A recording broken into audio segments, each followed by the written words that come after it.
Earnest money is a buyer's skin in the game, so to speak. So when you make an offer on a home, there is a place in there where you negotiate how much earnest money you're going to put down.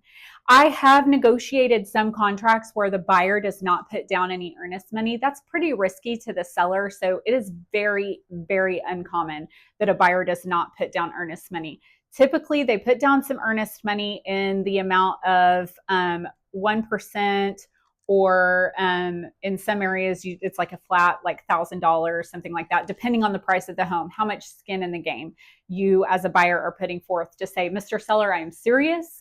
I intend to purchase a property, and it's their security to remove the property off the market so that you can go through your inspection and underwriting process if you're getting a loan. So as long as you stay within the terms of the contract, you can get your earnest money back. And what I mean by that is if you do inspections on a property and you find something that is concerning and the seller won't fix it, you just can't come to an agreement, then you can release that contract and you get the earnest money back because you've done it within the terms of the contract, as long as you stay within your correct timeline and make sure you have a real estate agent that understands the timelines of the contract. Another time that you might be able to get your earnest money back is during the appraisal process. So let's say an appraisal comes in and it comes in low and the seller is not willing to, reduce the sell price, and you don't want to bridge the gap and come up to what the seller is asking now that you've received that lower appraisal, then at that point you can get your earnest money back.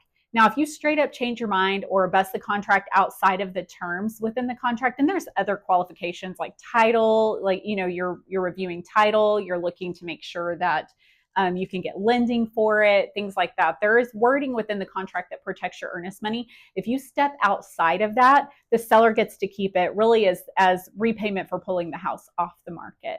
And if the seller busts the contract, then you get to keep the earnest money, obviously. The other important thing to know about earnest money is you are not giving that directly to the seller. You're usually holding it at the title company or at one of the agent's brokerages. The reason for that is it needs to be in a place where if it needs to be released to one party or the other, that neutral location can do that. You don't want to give it to a seller and have them put that in their checking account, right? The other thing to know about earnest money is it's kind of like a prepayment on your closing costs. So it's not over and above. So if you're putting down $1,000 in earnest money, the title company will then take what you owe for your closing costs and they will apply. It's as if you've already paid $1,000 for your closing costs. It's not over and above. It's not something extra. You would need to pay it anyway. You're just allowing it to be held in a neutral location in the event that someone within the contract doesn't do something that they're supposed to do.